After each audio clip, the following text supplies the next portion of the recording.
قابل صد احترام سامعین اکرام، حضرات صحابہ اکرام رضی اللہ عنہم کی شان و عظمت کے حوالے سے ایک بڑی معروف روایت آپ نے مشائخ کی زبان سے سنی، اس کی توضیح، اس کی تشریح بھی آپ کے سامنے بیان کی گئی۔ میں بھی وہی روایت بیان کرنے کا ارادہ رکھتا ہوں، لیکن ایک اور زاویے سے۔ مشائخ نے جو اس کی تشریح یا توضیح کی ہے وہ اپنی جگہ پہ ہے، اس حوالے سے کچھ مزید ہمارے لیے اصلاح کی باتیں ہیں، اس میں نصیحت کی باتیں ہیں، ان میں سے چند باتوں کی طرف اشارہ کرنا چاہتا ہوں۔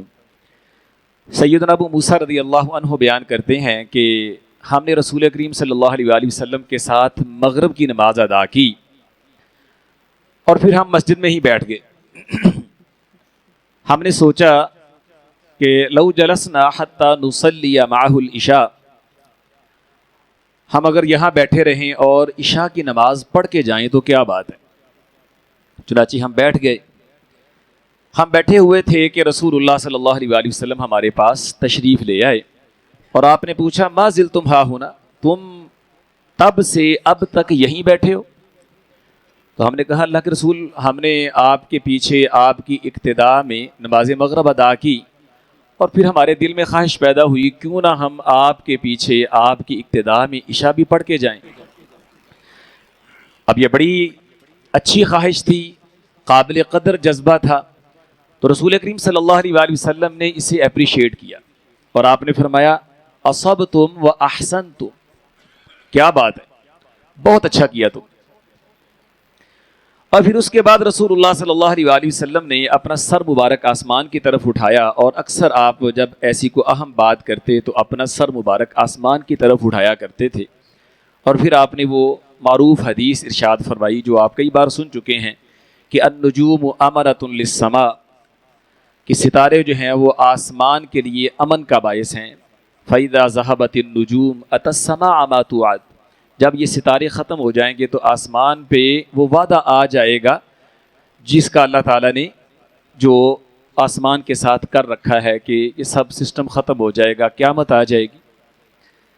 اور اسی طرح فرمایا وَأَنَا أَمَنَةٌ لِأَصْحَابِي، میں اپنے صحابہ کے لیے امان کا باعث ہوں۔ فَإِذَا ذَهَبْتُمْ أَتَى أَصْحَابِي مَا يُوعَدُونَ، جب میں چلا جاؤں گا تو میرے صحابہ کے ساتھ جن آزمائشوں اور فتن کا وعدہ کیا گیا ہے وہ اس میں مبتلا ہو جائیں گے۔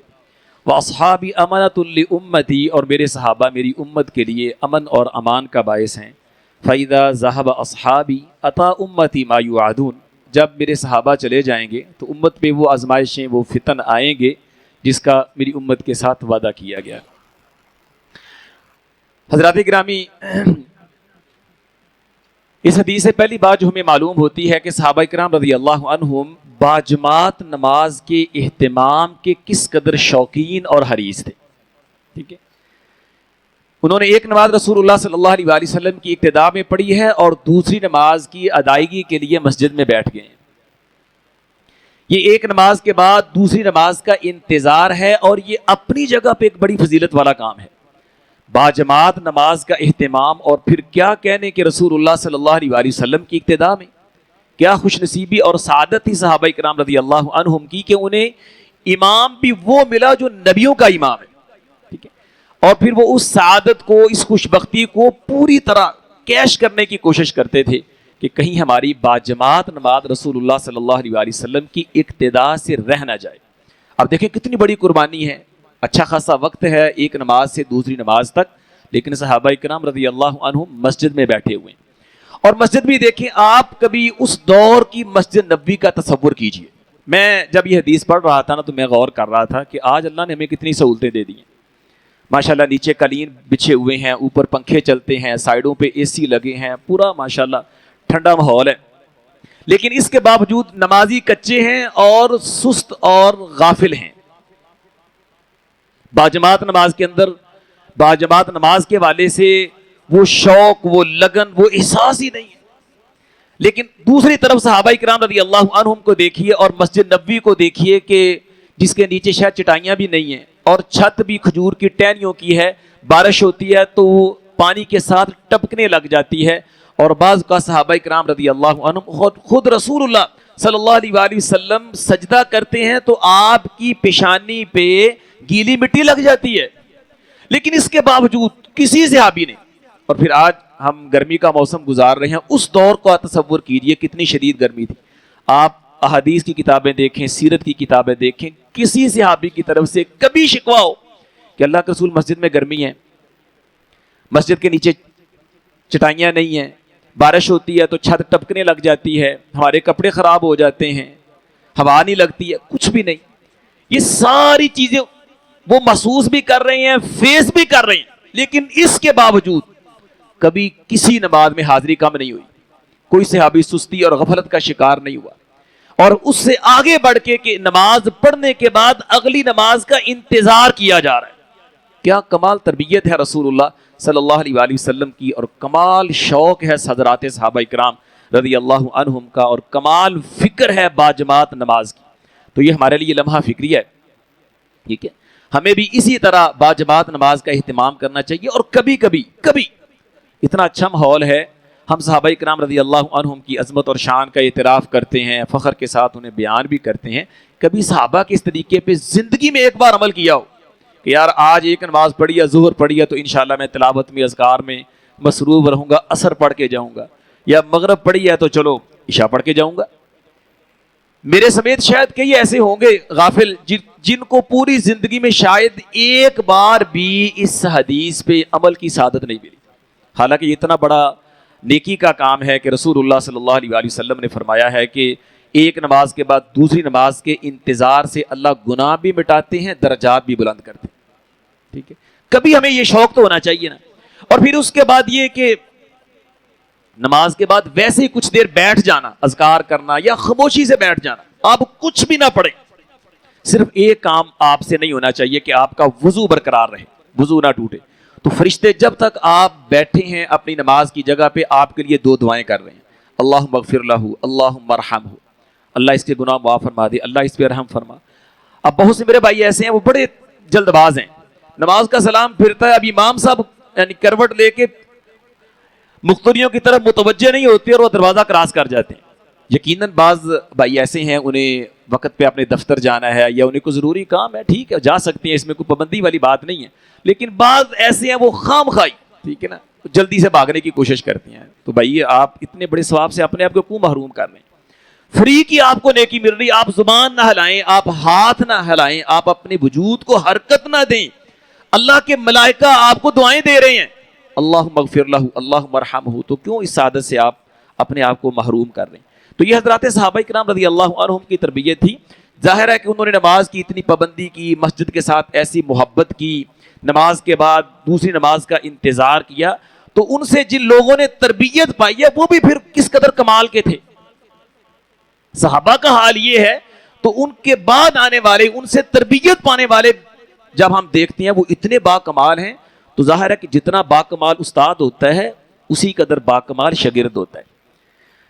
امام عطا بن صائب رحمہ اللہ تابعی ہیں، وہ بیان کرتے ہیں میں مسجد میں آیا تو میں نے دیکھا کہ امام التابعین کبیر تابعی سیدنا ابو عبد الرحمن سلمی رحمہ اللہ، یہ وہ عظیم شخصیت ہیں جنہوں نے سیدنا عثمان رضی اللہ عنہ کی شاگردی کا فیض حاصل کیا ہے، اور کوفہ کی مسجد میں ایک لمبا عرصہ لوگوں کو قرآن پڑھاتے ہوئے گزارا انہوں نے. کہتے ہیں کہ حضرت عثمان رضی اللہ عنہ کے دور سے لے کر کے حجاج بن یوسف کے کوفہ اور عراق کا گورنر بننے تک میں نے اس مسجد میں لوگوں کو قرآن پڑھایا ہے. حضرت عثمان کے عہد سے شروع سے ہم لیں اور حجاج کے دور کے اختتام تک ہم لیں تو 73 سال کا عرصہ بنتا ہے. لیکن سیدنا عثمان رضی اللہ عنہ کے دور خلافت کا آخر لیں اور حجاج کے دور کا شروع لیں تو تب بھی جا کر کے 40 سال کے قریب عرصہ بنتا ہے. اب پتہ نہیں انہوں نے حضرت عثمان رضی اللہ عنہ کے کس دور خلافت کے کس سال سے پڑھانا شروع کیا اور حجاج کے گورنر بننے کے بعد کب انہوں نے پڑھانا ختم کیا، کتنا عرصہ پڑھاتے رہے ہیں اللہ ہی بہتر جانتا ہے، لیکن ایک طویل عرصہ ہے. اور فرماتے ہیں کہ میں کیوں اس مسجد میں لوگوں کو قرآن پڑھانے کے لیے بیٹھا رہا. وہ عثمان رضی اللہ عنہ کی بیان کردہ یہ حدیث، یہ خیرکم من تعلم القرآن وعلم، تم میں سے بہترین وہ ہے جو قرآن سیکھتا ہے دوسروں کو سکھاتا ہے. کہتے ہیں ذاق الذی اقعدنی مقعدی ھذا، اس حدیث نے مجھے یہاں بٹھا دیا. ٹھیک, سب کچھ چھوڑ چھاڑ کے کہ دنیا کا بہترین آدمی وہ ہے, اس سے اوپر کوئی بندہ نہیں, اس سے اعلیٰ کوئی نہیں ہے. اس حدیث نے ایک لمبا عرصہ عبد الرحمن سولمی رضی اللہ عنہ کو مسجد میں بٹھایا, اور مسجد سے ایسی محبت ہوئی, اللہ اکبر. بندہ پھر جس سے محبت کرتا ہے اور جس کے لیے کوشش کرتا ہے نا, اللہ پھر رستے آسان کر دیتے ہیں. ان کی وفات بھی مسجد میں ہوئی. عطا بن صائب رحمہ اللہ فرماتے, میں آیا مسجد میں داخل ہوا تو سیدنا ابو عبد الرحمن سولمی بیمار تھے. تو میں نے ان سے کہا کہ اللہ کے بندے, لو تحولت الی بیتک کان ارفق بک, اگر آپ گھر شفٹ ہو جائیں, گھر تشریف لے جائیں تو آپ کے لیے آسانی ہے, آپ بیمار ہیں. تو وہ فرمانے لگے کہ بات تمہاری ٹھیک ہے, لیکن حدیث رسول کی اہمیت کتنی ہے, حالانکہ ایک فرض نہیں ہے, لیکن ہرس کتنی ہے, شوق کتنا ہے. کہتے ہیں کہ میں نے رسول اللہ صلی اللہ علیہ وآلہ وسلم کا یہ فرمان سنا ہے, لا یزال العبد فی صلاۃ ما کان فی مصلاہ ینتظر الصلاۃ. جب تک آدمی نماز پڑھ کے اس جگہ پہ بیٹھا رہتا ہے جہاں اس نے نماز پڑھی ہے, فرشتے اس کو دعائیں دیتے رہتے ہیں, اللہم اغفر لہ, اللہم ارحمہ, اللہ اس کی بخشش فرما, اللہ اس پہ رحم فرما. بس یہ حدیث مجھے گھر نہیں جانے دیتی. ٹھیک ہے, وَأَنَا أُحِبُّ أَنْ أَمُوتَ وَأَنَا فِي الْمَسْجِدِ, میری خواہش یہ ہے کہ میری روح قبض ہو اور میں مسجد میں ہوں. اور پھر اللہ نے ان کی یہ خواہش پوری کی اور مسجد کے اندر اللہ تعالیٰ نے انہیں وفات دی. یہ صحابہ کرام رضی اللہ عنہم کے شاگرد ہیں. ٹھیک ہے, تو صحابہ کرام جب اتنے اعلیٰ ہیں اور نماز کے ساتھ مسجد کے ساتھ اتنا ان کا اتنا لگاؤ ہے, تو پھر شاگرد بھی تو ایسے باکمال پیدا ہوں گے. ٹھیک ہے, حضرت سعید بن مسیب رحمہ اللہ کہتے 40 سال منہ سے کہنے کی بات ہے, میں تو 40 نمازوں کی گارنٹی نہیں دے سکتا. 40 سال کبھی میری کوئی نماز جماعت کے ساتھ پیچھے نہیں رہی. اور صغیر تابعی امام اعمش رحمہ اللہ وہ کہتے ہیں 70 سال میری تکبیر اولیٰ فوت نہیں ہوئی. 70 سال. ٹھیک ہے, ہم جب یہ اپنے ان سلف کا معمول دیکھتے ہیں کانپ جاتے ہیں, کیا عظیم لوگ تھے. ٹھیک ہے, یہ میرے اور آپ کے بڑے ہیں, ہمارے یہ بزرگ ہیں, اللہ کے ولی ہیں, ہمارے لیے نمونہ ہیں. تو ہمیں ان کو فالو کرنا چاہیے اور ان سے سیکھنا چاہیے کہ جن کی 40 سال تک ایک نماز بھی جماعت سے پیچھے نہیں رہی. 70 سال تک انہوں نے امام نے اللہ اکبر کہا اور وہ صف میں شامل تھے. معمولی بات نہیں ہے. یہ حضرات صحابہ کرام رضی اللہ عنہم کے شاگرد. ٹھیک ہے, اللہ ہمیں بھی ان کے نقش قدم پہ چلنے کی توفیق عطا فرما دے.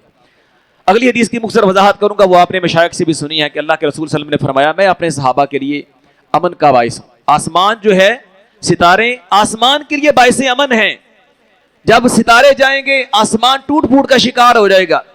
اور اسی طرح میں اپنے صحابہ کے لیے امان کا باعث ہوں. جب تک میں موجود ہوں صحابہ کسی بھی مشکل, مصیبت اور فتنے کا شکار نہیں ہوگی. اور جب تک آقا علیہ الصلوۃ والسلام کا وجود مسعود رہا, امت صحابہ کرام کسی بڑے فتنے میں, کسی مصیبت میں مبتلا نہیں ہوئے.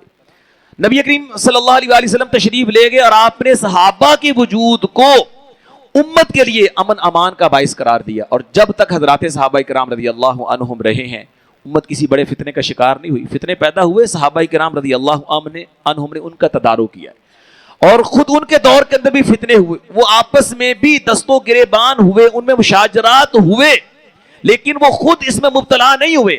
سازشی عناصر نے, خارجیوں نے اور اسلام دشمن قوتوں نے انہیں آپس کے اندر الجھایا, اور پھر انہوں نے اجتہاد کیا. اس اجتہاد کے نتیجے کے اندر ان سے خطا بھی ہوئی, جس کے نتیجے کے اندر وہ ایک دوسرے کے ساتھ لڑ بھی پڑے. لیکن اس میں بھی وہ اللہ کے ہاں اجر کے مستحق ہیں. جس کا اجتہاد ٹھیک تھا اس کے لیے اللہ کے ہاں دوہرا اجر ہے, جس کا اجتہاد صحیح نہیں تھا وہ بھی اللہ کے ہاں ایک اجر سے محروم نہیں ہے.